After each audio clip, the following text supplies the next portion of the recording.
Hello, good evening. आज आम्ही जातोय भाजी मार्केटला. कुठं बाहेर जायचं म्हणलं की पिल्लू खूप खुश होते. ते आमच्या पुढे चालायला लागते, पण ती रोडनी चालत नाही, आमच्या पुढे पुढे पळती. त्यामुळे आम्ही दोघींनी तिचे हात पकडून ठेवले होते. आम्ही मेथीची भाजी घेतली, त्यानंतर बटाटे घेतले व थोड्या बॉबीज घेतल्या.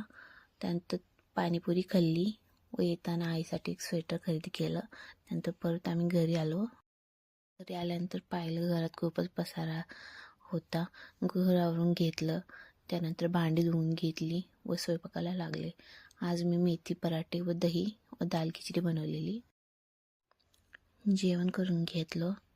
जेवण झाल्यानंतर स्किन केअर केलं व मॉइश्चरायझर लावून घेतलं. मी काही करत असेल तर पिल्लूलाही करायचं असतं. ते परत आली माझ्याकडे, मम्मा मला पण मॉइश्चरायझर लाव. तिलाही मॉइश्चरायझर लावून घेतलं. असा होता आमचा आजचा दिवस. गुड